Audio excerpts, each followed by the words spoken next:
ಸಮೀರ್ ಅನ್ನುವಂತಹ ಒಬ್ಬ ವ್ಯಕ್ತಿಯ ವಿಡಿಯೋ ತುಂಬಾ ವೈರಲ್ ಆಯ್ತು. ಸಮೀರ್ ಅವರ ಸಂಪರ್ಕ ನಮಗೆ ಸಾಧ್ಯ ಆಗ್ಲಿಲ್ಲ. ಸಮೀರ್ ಅವರೇ, ನೀವು ಈ ಕಾರ್ಯಕ್ರಮ ನೋಡ್ತಾ ಇದ್ರೆ ನಿಮ್ಮ ಇನ್ಸ್ಟಾಗ್ರಾಮ್ ನಲ್ಲಿ ನಮ್ಮಿಂದ ಒಂದು ಮೆಸೇಜ್ ಬಂದಿದೆ, ದಯವಿಟ್ಟು ಅದಕ್ಕೆ ರಿಪ್ಲೈ ಮಾಡಿ. ನನ್ ನಗು ಯಾಕೆ ಬರ್ತಿದೆ ಅಂದ್ರೆ, ಒಂದು ಡಿಬೇಟ್ ಶೋಗೆ ಇನ್ವೈಟ್ ಮಾಡೋರು ಇನ್ಸ್ಟಾಗ್ರಾಮ್ ಅಲ್ಲಿ ಮೆಸೇಜ್ ಮಾಡಿದ್ರಂತೆ. ನಮ್ಮ ಯೂಟ್ಯೂಬ್ ವಿಡಿಯೋಸ್ ನ ಡಿಸ್ಕ್ರಿಪ್ಷನ್ ಬಾಕ್ಸ್ ಅಲ್ಲಿ ಪ್ರತಿ ಒಂದು ಕಡೆ ಕಾಂಟ್ಯಾಕ್ಟ್ ಅಸ್ ಅಂತ ಹೇಳ್ಬಿಟ್ಟು ಇಮೇಲ್ ಐಡಿ ನ ಕೊಟ್ಟಿರ್ತೀವಿ. ಅಷ್ಟೊಂದು ಇಂಪಾರ್ಟೆಂಟ್ ಇದ್ರೆ ಇಮೇಲ್ ಗೆ ಒಂದು ಮೆಸೇಜ್ ಹಾಕ್ಬೇಕಿತ್ತು, ಇನ್ಸ್ಟಾಗ್ರಾಮ್ ಅಲ್ಲಿ ಅಲ್ಲ. ಚೂರಾದ್ರೂ ಪ್ರೊಫೆಷನಲಿಸಮ್ ಅನ್ನೋದು ಬೇಡವೇನ್ರಿ? ಅಯ್ಯೋ ಸಾರಿ, ಪ್ರೊಫೆಷನಲಿಸಮ್ ಅದು ನಾನು ಯಾರಿಂದ ಎಕ್ಸ್ಪೆಕ್ಟ್ ಮಾಡ್ತಿದ್ದೀನಿ? ಅಜಿತ್ ಜೈನ್ ಈ ಮಹಾನುಭಾವ ಸೌಜನ್ಯ ಕೇಸಲ್ಲಿ ಯಾವುದೋ ಒಂದು ಕಿತ್ತೋಗಿರುವಂತಹ ಒಂದು ಇನ್ವೆಸ್ಟಿಗೇಷನ್ ಮಾಡಿ 2022 ಆಗಸ್ಟ್ 9 ಪುತ್ತೂರ್ನ ಯಾವುದೋ ಒಂದು ಕಾಲೇಜಲ್ಲಿ ಏನ್ ಹೇಳ್ತಾರೆ ಅಂದ್ರೆ, ಸೌಜನ್ಯ ಕೇಸಲ್ಲಿ ಇದುವರೆಗೂ ಆಗಿರುವಂತಹ ತನಿಖೆಗೂ ಸತ್ಯಾಂಶಕ್ಕೂ ವ್ಯತ್ಯಾಸ ಇಲ್ಲ ಅಂತ ಹೇಳ್ತಾರೆ. ಬೇಕಿದ್ರೆ ಆ ಒಂದು ವಿಡಿಯೋ ಕ್ಲಿಪ್ ಇಲ್ಲಿ ಪ್ಲೇ ಮಾಡ್ತೀನಿ, ನೋಡಿ. ಹೀಗಾಗಿ ಸೌಜನ್ಯ ಮರ್ಡರ್ ಕೇಸ್ನಲ್ಲಿ ಇದುವರೆಗೂ ಆಗಿರುವ ತನಿಖೆಗೂ ಮತ್ತು ಸತ್ಯಾಂಶಕ್ಕೂ ವ್ಯತ್ಯಾಸ ಇಲ್ಲ.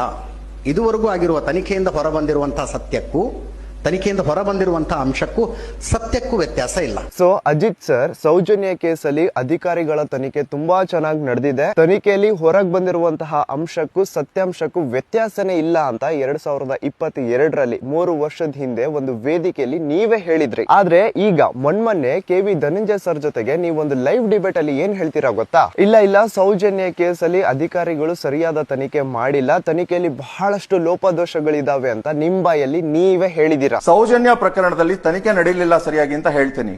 ನಾನು ಹೇಳ್ತೀನಿ. ನೀವು ಸೌಜನ್ಯ ಕೇಸಿನ ತನಿಖೆಯಲ್ಲಿ ಆದಂತಹ ಅಧ್ವಾನಗಳ ಬಗ್ಗೆ ಪ್ರಸ್ತಾಪ ಮಾಡಿದ್ರಿ, ಅದ್ರ ಪಟ್ಟಿನೇ ಕೊಟ್ಟು ಬಿಡ್ತೀನಿ ನಾನು, ಏನೇನು ಅಧ್ವಾನ ಮಾಡಿದ್ರು. ಸೊ ಈ ತರ ಡಬಲ್ ಸ್ಟ್ಯಾಂಡರ್ಡ್ಸ್ ಇರುವಂತಹ ಈ ವ್ಯಕ್ತಿ, ಈ ಅಜಿತ್ ಜೈನ್ ಹೋಸ್ಟ್ ಮಾಡುವಂತಹ ಶೋಗೆ ನಾನ್ ಹೋಗ್ಬೇಕಂತೆ. ಅದು ಯಾರ ಜೊತೆ ಡಿಬೇಟ್ ಮಾಡ್ಲಿಕ್ಕೆ? ಪೇಮೆಂಟ್ ಗಿರಾಕಿ ಕಿತ್ತೋಗಿರುವಂತಹ ಗಿಳಿಯರ್ ಜೊತೆ. ಸರ್, ನನ್ನ ಲೈಫ್ ಅಲ್ಲಿ ನಾನು ಒಂದನ್ನ ತುಂಬಾ ಚೆನ್ನಾಗಿ ಫಾಲೋ ಮಾಡ್ತೀನಿ. ಅದೇನ್ ಗೊತ್ತಾ? If you argue with a stupid you will become stupid ಅಂತ. ನಿಮ್ದು ನಿಮ್ ಚಾನಲ್ ಅವ್ರದ್ದು ಗೊತ್ತಿಲ್ಲ, ಬಟ್ ಐ ಹ್ಯಾವ್ ಸ್ಟ್ಯಾಂಡರ್ಡ್ಸ್. ಕರ್ಸಿ ಆ ಕರ್ಸಿ, ಇಲ್ಲ ನಕಲಿ ದೇವಮಾನವನ್ನ ಕರ್ಸಿ, ಆಗ ನಾನು ಬರ್ತೀನಿ ಡಿಬೇಟ್ಗೆ. ಇಂಥ ಪೇಮೆಂಟ್ ಗಿರಾಕಿಗಳ ಜೊತೆ, ಇಂಥ ಸ್ಟುಪಿಡ್ಗಳ ಜೊತೆ ಆರ್ಗ್ಯೂ ಮಾಡೋಷ್ಟು ಪೇಷನ್ಸ್ ನನ್ಗಿಲ್ಲ.